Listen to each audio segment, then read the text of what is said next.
terima kasih atas kehadirannya. Walaupun tadi agak sedikit sweeping, termasuk Pak Jasuri, Pak Arsyad, dan Pak Arman yang ketemu di jalan, saya tarik masuk ke dalam. Termasuk Mas Adam dan Mas Aldo, saya sweeping juga, kena sweepingan saya gitu ya. Kelihatan gila.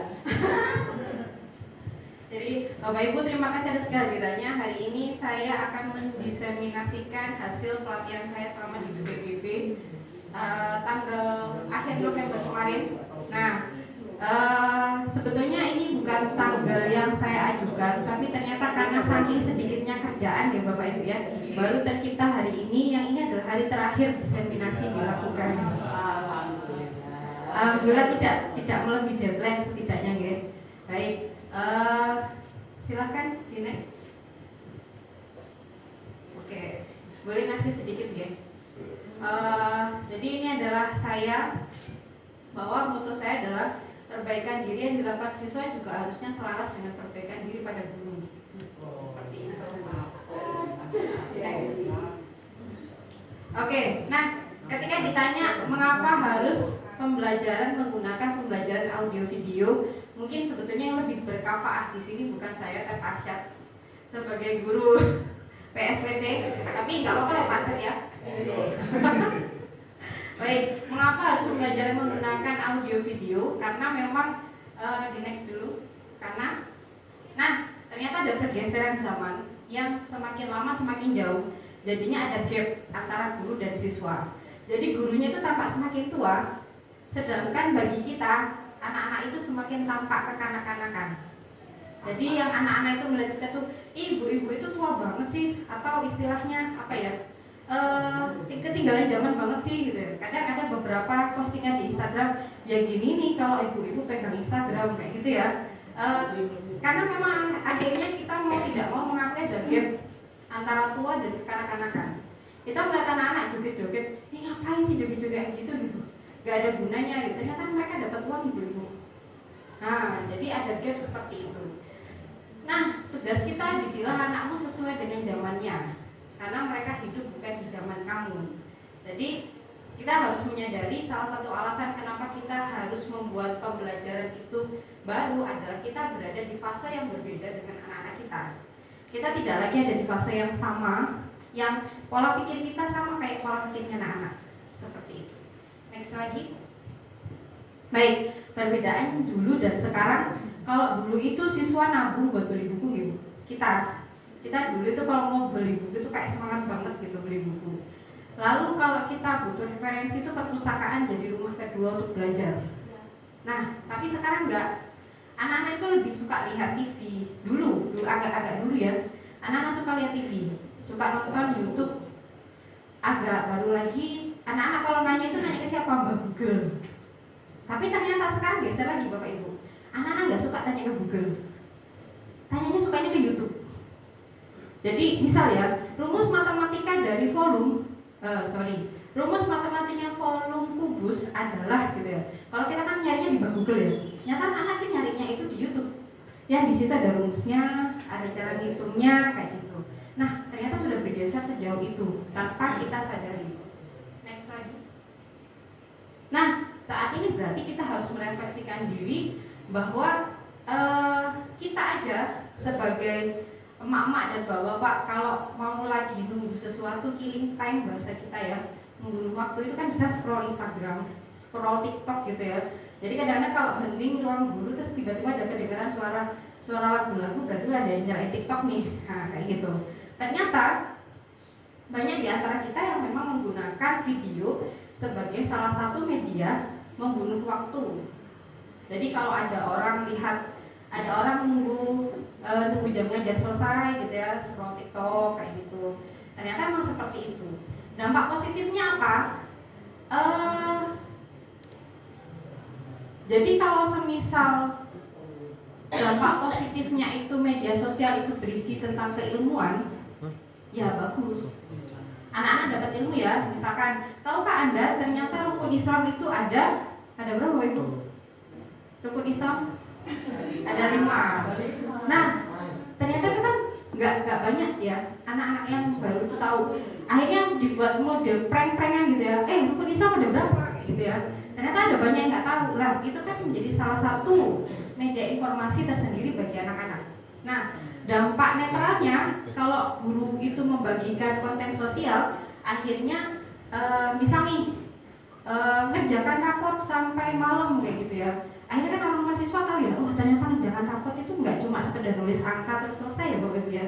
Ternyata ngerjakan rapot itu guru-guru itu ya sampai lembur-lembur ya. Nah, akhirnya ada sisi positif dari ketika guru itu memposting kegiatannya di media sosial. Oh ternyata nih ngerjakan rapot itu nggak cepet. Atau ternyata oh guru itu nyiapkan materi itu nggak sekedar nulis saja, tapi ya mikir dan ternyata lama kayak gitu. Nah, dampaknya agak negatif.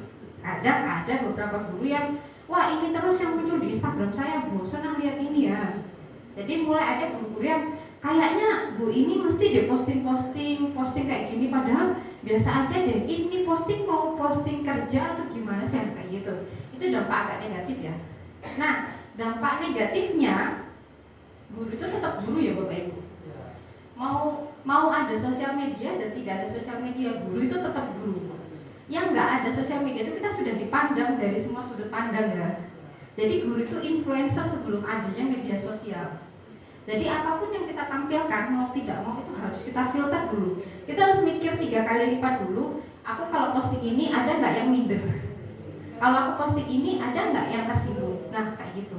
Itu termasuk dampak negatif bagi guru ketika guru itu menjadi influencer. Gerak salah, nggak gerak salah. Nah, nggak enaknya nih jadi guru ya Bu ya? Enak. Oh enak, oke. Nah, lalu apa kata pemerintah Dirjen PTK tentang pembelajaran berbasis audio video ini? Ternyata profil masa depan pendidikan adalah 1. Pembelajaran diarahkan oleh siswa sendiri, self-direct learning. Jadi ternyata kita memang tidak diajarkan Bapak Ibu untuk ngisi di depan, nulis materi gitu enggak. Ternyata dari Kemendikbud sendiri itu mengarahkan bagaimana cara kita tidak sebagai pengajar saja, tapi sebagai fasilitator. Sehingga pembelajaran itu self-direct learning. Nanti saya bisa dikoreksi kalau berbahasa Inggris. Saya tidak benar.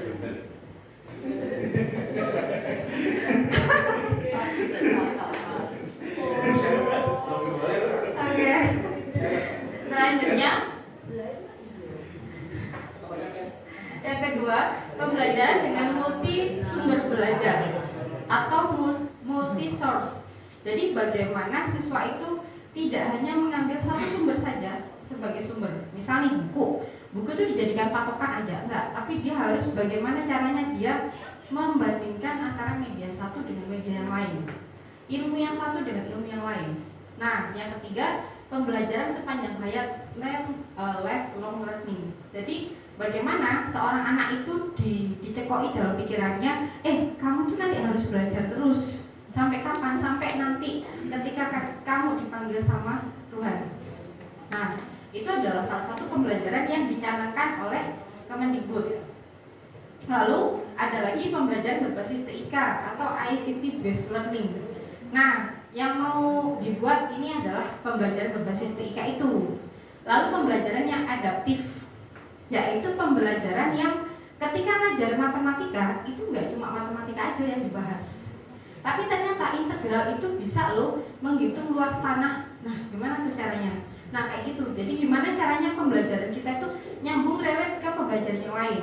Gimana ceritanya bahasa Inggris itu conversation itu bisa membuat kita lulus ketika lamaran kerja kita apply.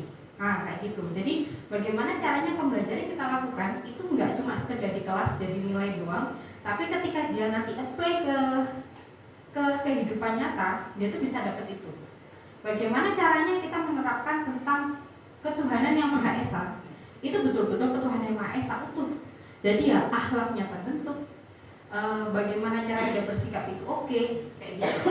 Nah, yang keenam ada pembelajaran yang dapat membangun cara pandang, growth mindset. Jadi jangan sampai pembelajaran kita adalah, nah soalnya ini, kalau soal ini pasti jawabannya ini. Nah, bisa jadi kalau soalnya A, jawabannya itu bisa aksen, B aksen, C aksen, nah kayak gitu. Jadi bagaimana cara kita tidak membatasi pola pikir siswa, nek semisal sih ditakoni itu pemrograman PHP, ya jawabnya kudu PHP. Ternyata enggak juga, PHP itu juga bisa pakai Laravel. Nah, jadi bagaimana cara kita membangun mindset? Nah, PHP itu baru sekarang loh, sekarang aja. Nanti kalau semisal next itu bisa jadi ganti lagi, nggak PHP lagi, nah kayak gitu. Oke, next. Nah, lalu bagaimana dengan kita? Satu, mulai berpikir dua arah.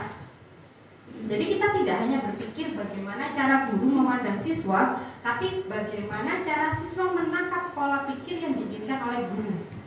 Jadi guru itu pengen, nah kamu ke Wonokromo aja, ke pasar Wonokromo DTC ya, dimana kamu nanti putar balik di depannya di depannya kebun binatang, nanti habis itu tinggal belok kiri gitu aja.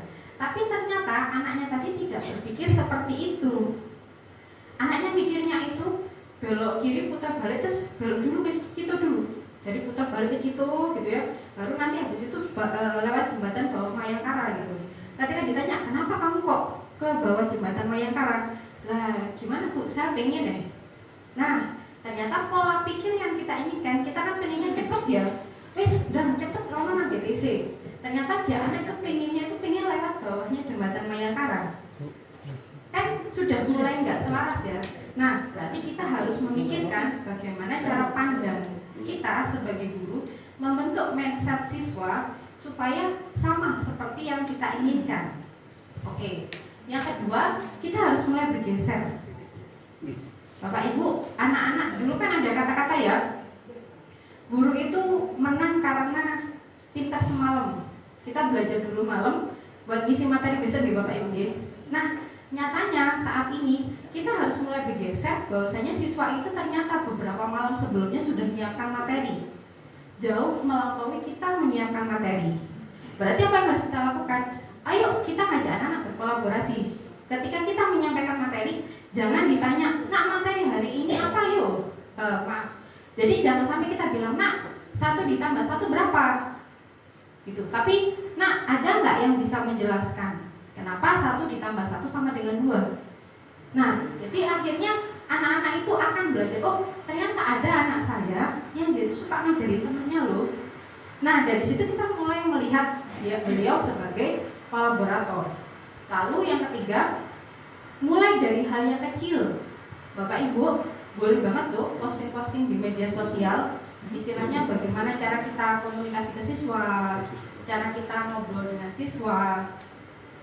Lalu yang keempat terus berefleksi. Nah, Bapak Ibu, ketika posisi kita posting, boleh banget kita tanya ke teman kita, guru sebelah kita.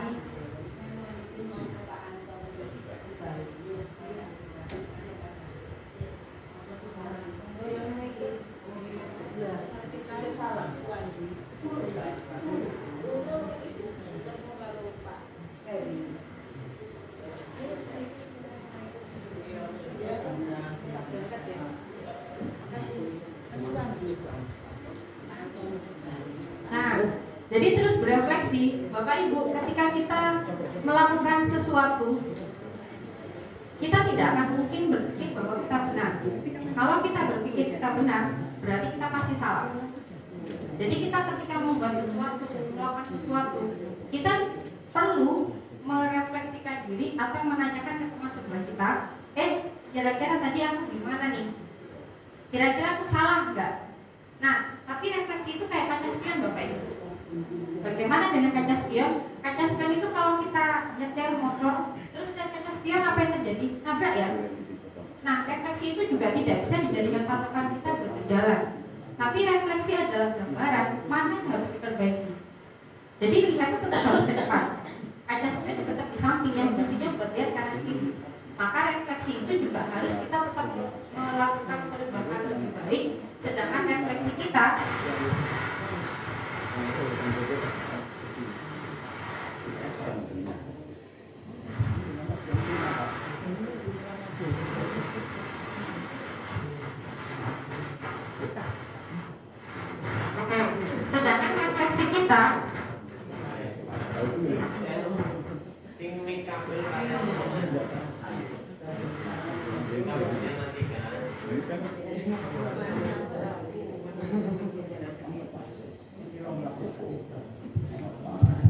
Nah, jadi ketika guru itu mau melakukan perbaikan, tetap harus melihat spion sebagai lihat gitu ya, sebelah kanan ada motor nggak, ada mobil nggak, sebelah kiri ada orang yang mau nyebrang nggak, kayak gitu.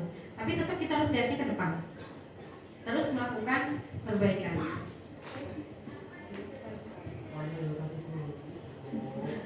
Ya ampun, susah kamu jadi guru, Bu. Nah, baik, karena tema hari ini adalah membuat media pembelajaran audio video. Ketika kita mau membuat media pembelajaran audio video, apa yang harus kita lakukan? Yang pertama, kita kan dulu ada ATM gitu ya. Amati, tiru, modifikasi. Sekarang kita tambah K. Kembangkan. Jadi ketika Bapak Ibu guru lihat ada video conversation bagus gitu ya, bahasa Inggris atau matematika itu ada video mencari aljabar bagus gitu ya, maka kita amati dulu video ini, cocok gak? Oh oke nih. Nah kita tiru dulu aja. Kita bikin video yang sama tapi pakai kita sebagai aktornya. Jadi kan ada video contoh nih. Nah kita sebagai video aktor, sebagai seorang aktor, kita itu menjelaskan tapi dengan contoh video yang sudah ada. Nah setelah itu mari kita modifikasi video itu. Oh ternyata kalau materi ini tuh kesedikitan, perlu ditambah lagi. Oke, kita buat modifikasi video yang sudah kita buat sebelumnya. Yang kembangkan. Nah berarti karena sudah ada contoh, sudah dikembang, sudah dimodifikasi, aku pengen membuat yang lain. Nah mari kita kembangkan lagi. Bapak Ibu ketika seorang narator gitu ya, bercerita di video, kayak mungkin Bu Tata gitu ya. Bu Tata kan kalau ngomong di video kan enak ya. Tapi kita percaya bahwa experience is valuable, bahwa pengalaman itu berharga. Gak mungkin Bu Tata jadi seperti itu sejak tiba-tiba lahir brojol langsung bisa ngomong, kan gak bisa kan ya. Nah pasti harus ada yang dikelola nih. Kayak Menlastri ada di depan gitu ya, itu pasti nervous kan ya. Nah gak nervousnya itu kan nunggu beberapa kali dan beberapa puluh kali pertemuan ya Bu ya. Nah jadi experience is valuable itu tadi, karena pengalaman itu berharga. Nah kriteria memilih media pembelajaran yang pertama, sesuaikan dengan tujuan pembelajaran yang diharapkan. Jadi kita harus tahu kita mau mengajar apa dulu. Dari ngajar itu kita cari media yang sesuai. Lalu praktis, luas, dan bertahan lama. Tapi definisi lama di sini saya juga nggak bisa bilang definisi lama, karena bahkan dalam pemrograman atau bahkan HP kita pun, HP kita itu sudah jadul ya Bapak Ibu ya. Iya. Oke. Walaupun HP kita baru, Bapak Ibu, tapi percayalah itu sudah jadul Bapak Ibu. Karena HP yang baru saat itu HP yang lipetan. Iya, jadi HP Android tapi yang lipat. Ada yang lipat jadi dua kecil jadi kotak gitu ya. Ada yang lipat panjang tapi bisa dilipat jadi panjang. Nah, trennya saat ini seperti itu. Bisa tapi rusak. Bukan HP rusaknya terus jadi krek gitu ya, bukan. Nah, selanjutnya mampu dan terampil menggunakan. Bapak Ibu mau tidak mau kita memang harus belajar untuk menggunakan video. Karena anak-anak kita hobi banget dengan video. Jadi jangan sampai anak-anak kita terjebak dalam video yang tidak baik, sehingga kita juga harus tahu dulu. Nah, selanjutnya pengelompokan sasaran yang diinginkan. Bapak Ibu di sini kita punya siswa ABK, begitu ya. Mau tidak mau sebetulnya idealnya media yang digunakan ABK dengan tidak di ABK itu kan pasti berbeda di Bapak Ibu. Sama seperti kalau anak kelas 1, kelas 2 atau kelompok belajar AB itu kan juga berbeda nih. Nah, berarti kita harus memfilter. Jangan-jangan nih video yang kita tampilkan itu terlalu gampang. Kayak ini mah kayak pelajaranku di SMP dulu. Nah, apa yang terjadi? Bisa jadi guru nanti malah diremehkan sama siswa. Wah, ini materi videoku dulu SMP deh, kayaknya nggak penting-penting banget. Nah, lalu yang terakhir ada menjaga mutu teknis. kayaknya menjaga mutu teknis itu kayak jadi kewajiban yang tidak tertulis di SKP maupun di PKG gitu Bapak Ibu ya. Guru itu mau tidak mau harus menjaga mutunya. Karena tadi seperti yang saya bilang, guru adalah influencer sebelum adanya media sosial. Jadi guru itu disorot dari sisi depan, belakang, kanan, kiri, atas, bawah, itu semua guru disorot. Guru bagus itu belum tentu di-applause, tapi guru nggak bagus ada celahnya sedikit aja itu kayak di blow up habis-habisan. Nah itulah kenapa kita harus menjaga mutu teknis. Sumbernya Pak Arsyad 2015. Di mana? Tahu kan? Baik, jadi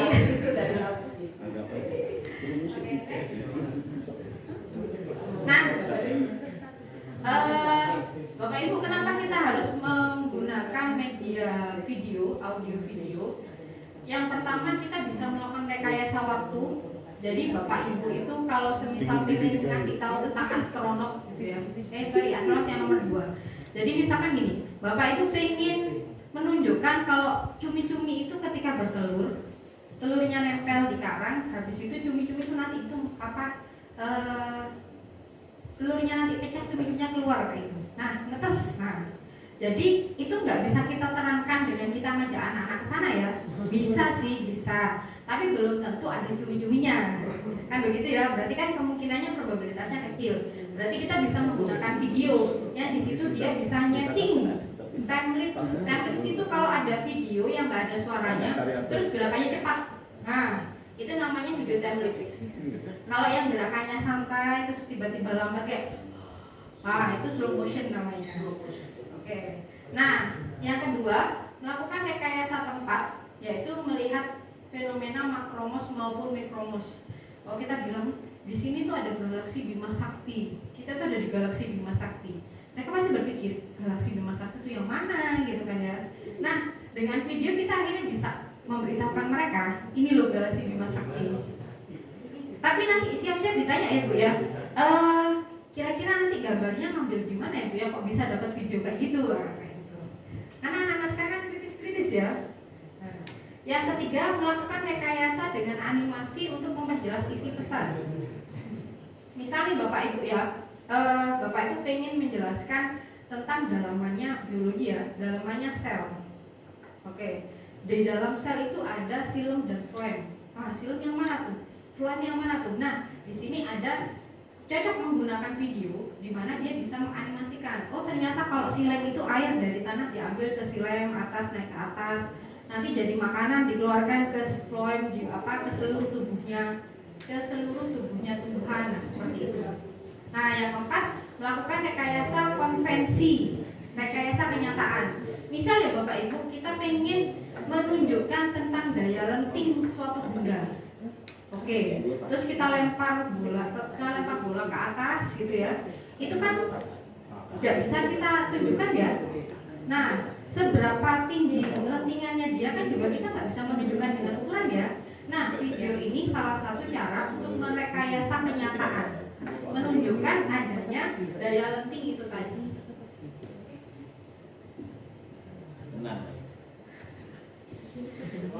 Nah, di sini ada model pengembangan. Saya skip aja. Jadi ini memang cara kita kalau bikin video. Jadi analisis kebutuhan, rancangan media, materi, GPIM, GM. Nah itu istilah-istilah yang mungkin hanya Pak Arsyad yang tahu.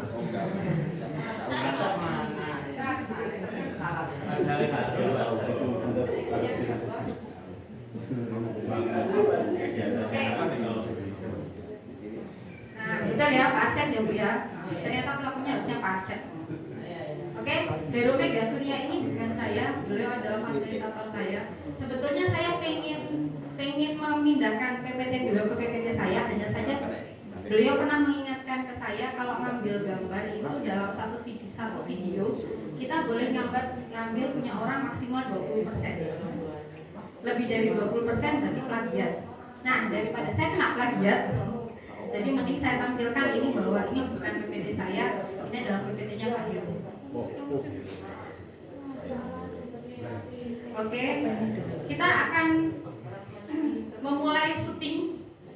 Jadi ibu-ibu kita boleh membayangkan di belakang ada kamera, di situ kita kita mulai shooting. Shooting adalah merubah naskah ke bentuk gambar, suara, atau yang kita sebut dengan kegiatan produksi. Oke, next. Nah, ini adalah syuting yang sebelah kiri, yang syuting indoor. Syuting indoor tuh kayak gini, jadi enak banget syuting indoor ya Bapak Ibu ya. Syuting outdoor yang sebelah kanan.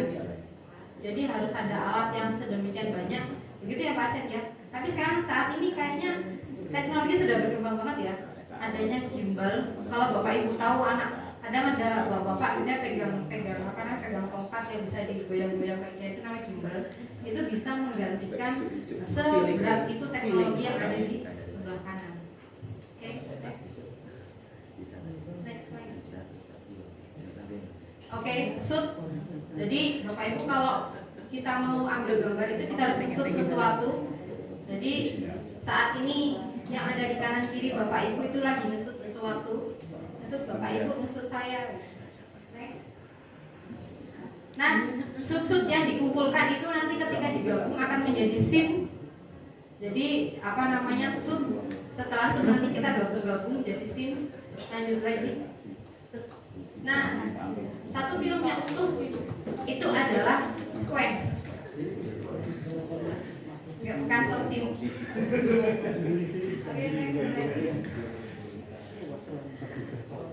Oke, nah ini Bapak Ibu, ketika saya ngasih materi kayak gini, Bapak Ibu nggak usah berpikir terlalu jauh dan terlalu dalam. Cukup Bapak Ibu sebagai ini adalah kasanah kita untuk menjadi komentator ketika kita nonton drama Korea ataupun film-film FTV.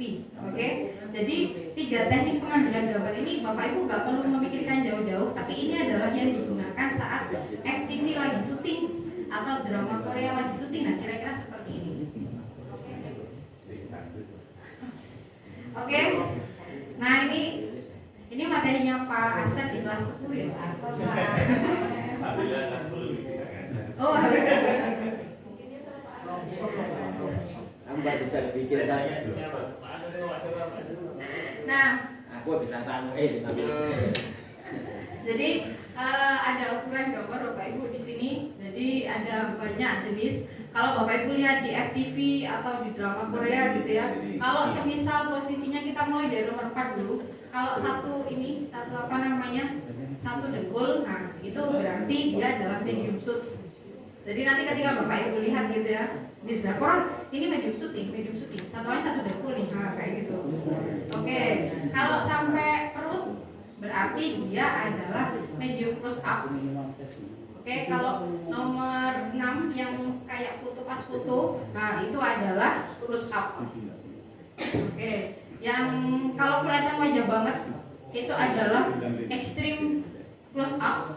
Kalau yang kelihatan mata doang, nah itu very extreme close up. Kalau biasanya kalau blogger atau kayak film drama Korea tentang kecantikan, dia nampilkan matanya sewaktu waktu di eyeshadow kayak gini. Nah, ini dia sedang very extreme close up. Nah, ini sudut kamera. Jadi ada high angle dari atas, angle dari bawah itu berarti kamera itu sejajar dengan mata kita. Kalau low angle itu berarti dari bawah. Biasanya konon katanya kalau pejabat itu harus kita ngambil gambarnya harus low angle. Katanya seperti itu. Oke, next. Jadi kalau ngambil gambarnya Pak Joko harus low angle. Oke, kelihatan lebih tinggi. Secara struktur dan jabatan kelihatan lebih tinggi. Oke, ini gerakan kamera. Saya rasa sebetulnya tripod yang di belakang itu bisa untuk semuanya. Pen, follow, tilt, track. Track ini nggak bisa, nggak ada tracknya. Pedestal bisa. Oke, next. Next lagi. Next aja. Nah, ini teknis banget ya Bapak Ibu ya. Jadi kalau semisal posisi ada 2 orang lagi ngobrol, habis itu di video, ternyata kameranya tuh hanya boleh di 3 titik ini. Tidak boleh melewati garis imajiner yang itu. Kalau melewati, kenapa? Melewati itu akhirnya bisa bias, yang kanan jadi kiri, yang kiri jadi kanan. Kayak gitu. Jadi ini ilmu aja, nanti kalau suatu saat Bapak Ibu ikut grup penggerak, terutama yang muda-muda, Berarti kalau membuat video berarti ada garis imajiner yang nggak boleh dilewati. Misalkan nih posisi saya dengan bukot, ini kan posisi bukot di kanan, saya di kiri. Ketika posisi melewati garis imajiner itu, akhirnya jatuhnya nanti saya di kanan, bukot di kiri. Jadinya akhirnya bias. Oke, next lagi. Ukuran gambar next. Nah, Bapak Ibu, ini adalah long shoot. Jadi long shoot itu menampilkan secara utuh gambar yang ada di samping-samping, menunjukkan suasananya seperti apa. Jadi kalau ada drama Korea, misalkan ini adalah warung kopi gitu ya, bisa di-shoot dulu tuh dari warung kopi, dari luar, habis itu baru masuk ke dalam. Atau rumah sakitnya pasti kelihatan besar. Entah apakah syuting di situ atau nggak syuting di situ, yang penting di-shoot dulu kan ya. Nah, oke, next lagi. Oke, ini adalah medium shoot seperti yang saya bilang tadi. Next. Oke, close up. Oke, next lagi. Nah, ini very extreme long up very extreme close up. Jadi memang yang ingin ditunjukkan adalah rasa takutnya yang ada di mata. Awas. Tapi tutup pakai ini ya. Oke, bukan. Oke, ini very extreme close up bahwa dia ingin menunjukkan ada jarum titik aku kultur di situ. Moto-motoan lho Pak Nasi.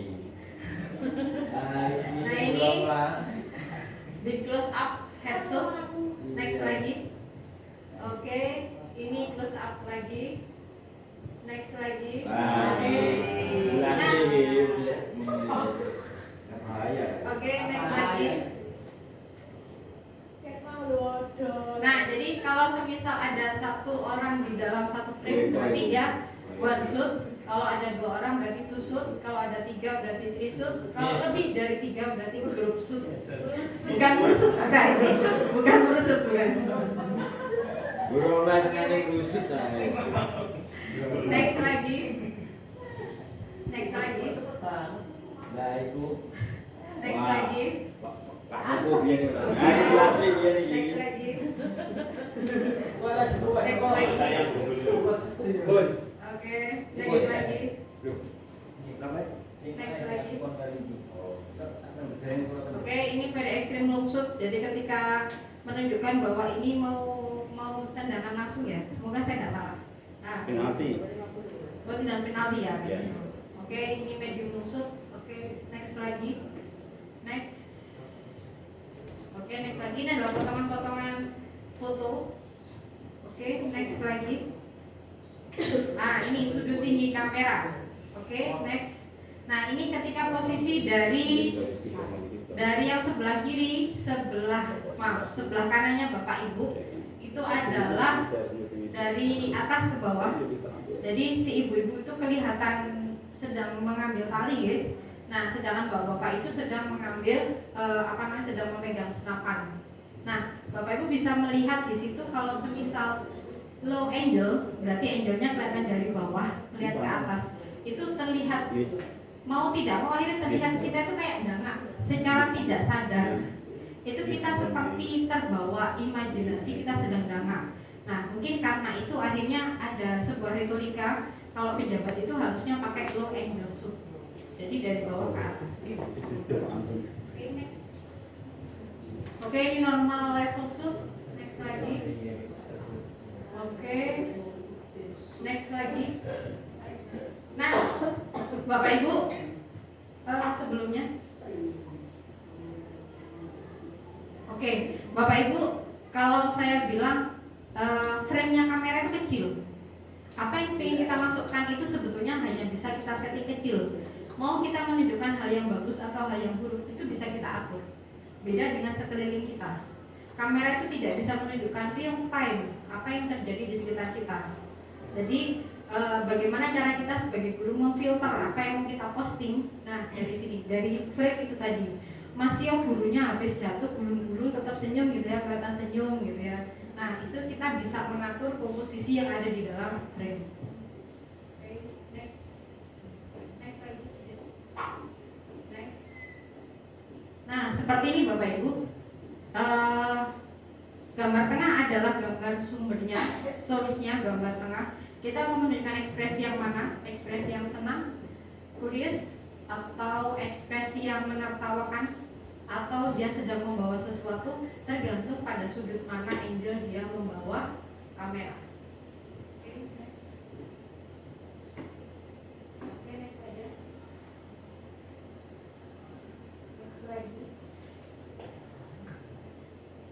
Nah, unsur gambar Bapak Ibu, ketika kita mau masuk di dalam gambar, harusnya mau tidak mau kita tetap harus menjaga penampilan ya. Jangan sampai ketika kita apa ya bahasanya, karena posisi kita guru nih, jangan sampai ketika kita tampak tidak baik-baik saja kita posting, atau kita posting nangis-nangis, kan lagi ngetrend ya, posting nangis-nangis gitu ya, aku bertahan tapi nangis-nangis gitu, akan sangat baik untuk tidak diposting seperti itu. Next lagi.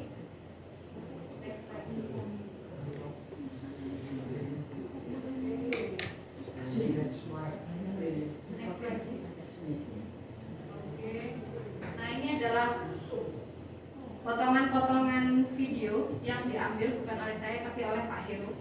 Next lagi.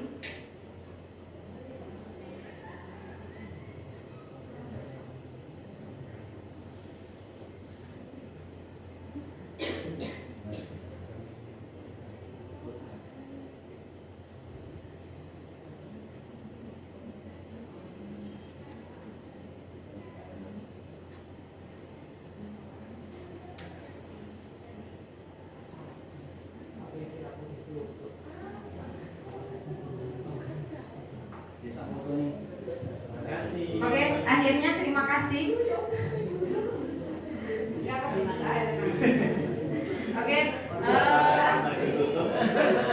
nah ini tadi materi yang saya dapatkan. Selanjutnya ada satu video yang kita buat bareng-bareng. Bukan saya buat sendiri sih. Terima kasih Bu Leni ya Wani Nur.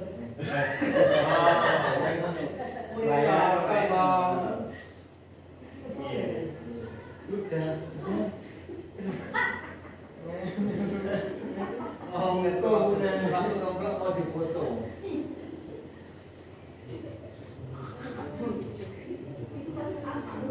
Nah, yang lali ini mau jangan foto. Silakan akhirnya.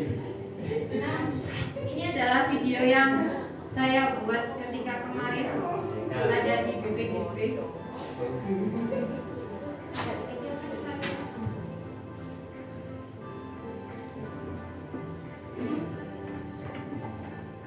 Ini adalah anggota kelompok saya.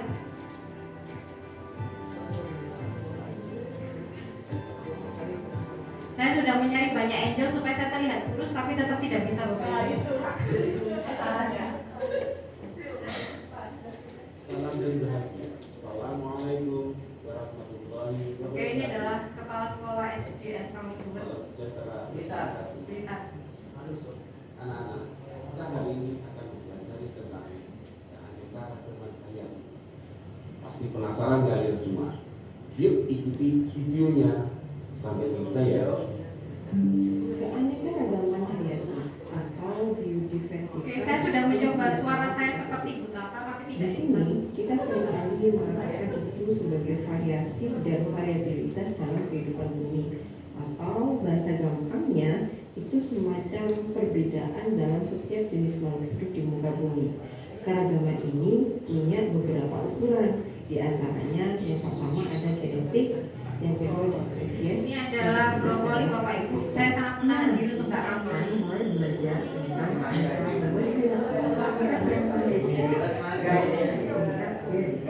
di sini kita Ada durian juga. perbedaan. Tapi masih kecil alhamdulillah jadi aman.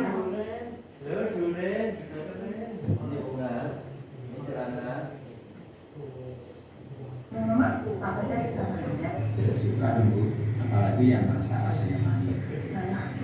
Sukanya yang masih muda. Kalau betul-betul itu kan yang mantap. Bukan saya. Kalau saya sih cuma ada mangga lagi, mangga gadung, itu. Soalnya ikan. Suaranya sangat nggak nyambung, nggak balance. Mau apa? Itu kan enggak di sini hanya lucu-lucu semata. Kita dikit. Suara sama gerakannya ya. Iya. Itu ternyata suaranya sempat hilang, Bu. Jadi mikrofon yang dimasukkan ke dalam HP saya nggak mau masuk. Akhirnya mau nggak mau suaranya. Nah, saya anak-anak, seperti itu. yuk kita lihat jenis mangga yang ada di kebun ini. Nah, ini saya Di syutingnya sini siang-siang, banyak jadi nggak jenis kelihatan mangga. mangganya. Mangga memiliki ada yang besar, ada yang kecil. Mangga ini memiliki karakteristik besar. Mengapa berbeda? Padahal mangga itu sama-sama satu jenis. Kenapa yuk? Yuk kita lihat seperti apa. Nah, siapa nih di sini yang masih berpikir bahwa mangga hanya memiliki satu bentuk saja? Kita lihat di sini ada beberapa jenis mangga. Ada jenis mangga yang kecil, ada yang berbentuk lonjong, ada yang berbentuk bulat. Di sini ada jenis mangga yang berukuran sedang juga, ada juga berbentuk lonjong dan berukuran besar. Di sini merupakan salah satu contoh keanekaragaman hayati. Nggak jadi dipetik Bapak Ibu, soalnya di kamera.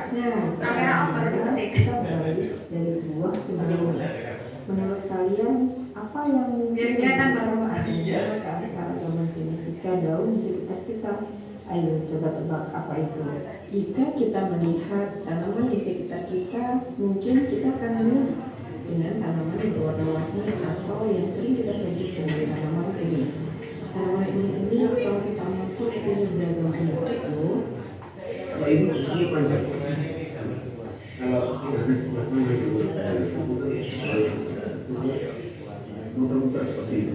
Jadi suaranya nggak masuk sama sekali, jadi saya paksa masuk. Kita sudah melihat tuh bagaimana tingkat keanekaragaman hayati untuk tingkat gen, mulai dari buah mangga maupun daun kuring. Sekarang apakah tidak ada nih variasi bunga? Ada tidak ya? Coba kita lihat di sekitar Ada kita kebun ya. anggrek juga Bapak Ibu. Benar Tapi sekali. saya tidak boleh dibeli. Bunga anggrek. Bunga anggrek memiliki banyak karakter warna, bentuk, ragam dan kecantikannya masing-masing. Nah, ini juga merupakan salah satu keanekaragaman hayati loh. Nah, bagaimana nih materi hari ini? Seru kan? Kalian bisa mengamati keanekaragaman di sekitar kalian. Dia bisa amati keanekaragaman di sekitar kalian. Sampai jumpa di pertemuan berikutnya. Assalamualaikum warahmatullahi wabarakatuh. Dadah. Oke. Nah, jadi Bapak itu ngomong ada di situ itu take sampai 10 kali kayaknya. Cuma sekedar opening sama closing itu take sampai 10 kali. Jadi ini kita pagi-pagi habis subuh. Jadi habis subuh banget ya. 5:30 itu kita sudah cantik semua, habis subuh itu sudah make up. 5:30 kita harus sudah off dari kamar. Oke. Nah, demikian pemaparan dari saya Bapak Ibu. Terima kasih banyak. Apakah ada yang ditanyakan? Ragam manusia yang ada di sini. Oke. Ada yang pesek, ada yang mancung, Nah, betul. ada laki-laki, ada perempuan. Nah, Oke. itu yang kalau Baik, begitu dari saya hari ini. Saya rasa tidak ada pertanyaan. Terima kasih banyak atas kehadiran Bapak Ibu di sini. Saya mendapatkan banyak sponsor hari ini. Terima kasih kepada para sponsor yang sponsori. Dan terima kasih bapak-bapak dan ibu-ibu. Kalau ibu-ibunya hampir aman kali. Monggo.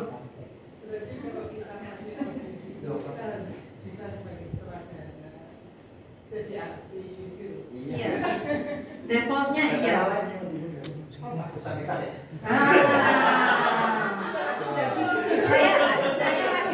Saya lagi batin. Enggak bener Pak, saya lagi batin. Bener Bu, saya Pak tenang gini jawabannya. Bener Bu, Ibu memang harus bisa jadi kameramen, sutradara. Tapi Ibu boleh kok nggak kerja sendirian. Nah di sini ada Pak Arsyad yang saya datangkan. Nah gitu loh Pak Arsyad, jawabannya Pak Arsyad.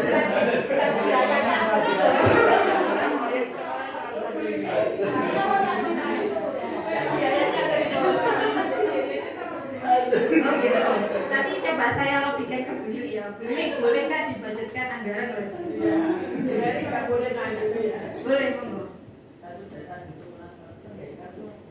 Pendekar itu penggerak Merdeka Belajar. Saya hampir lupa. Enggak, saya hampir lupa juga. Makanya saya ingat dulu. Dekat silat bukan ya? Hah? Penggerak merdeka belajar. Iya.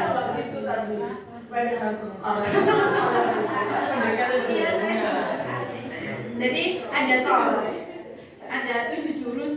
Jurus yang pertama itu wawasan kebangsaan. Jurus yang kedua saya jurus yang ketiga pembelajaran audio video. Jurus yang keempat itu membuat media pembelajaran big book. Jadi kita membuat buku besar yang besarnya itu 1A3 kita bikin dari Canva big book. Lalu yang kelima itu portofolio digital. Jadi kita membuat portofolio bagaimana cara kita merepresentasikan diri kita. Jadi nanti kalau ada panggilan, misalkan Pak Ratman mau dipanggil kepala sekolah gitu, sudah punya portofolio, sudah dong, tinggal kirim seret, nah kayak gitu. Kita buat portofolio digital. Terus 6-7-nya saya lupa jurusnya apa. Begitu. Yang ke-8 saya mau pensiun gitu. Oke, demikian ada yang mau ditanyakan lagi. Nanti kalau hubungan sama Pak Arsyad bisa call.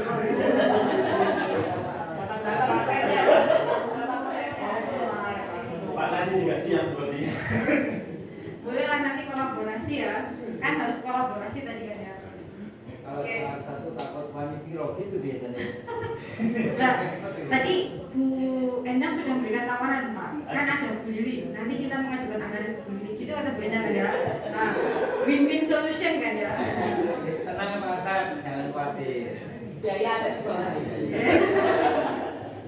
Oke, demikian dari saya hari ini. Kurang lebihnya mohon maaf. Bapak Ibu kalau mau karaoke boleh, hidangan ada di sebelah kiri Bapak Ibu. Air minum hangat dan dingin ada di sebelah kanan Bapak Ibu. Mohon dipersilakan. Demikian dari saya hari ini. Wassalamualaikum warahmatullahi wabarakatuh. Foto bersama Bapak Ibu.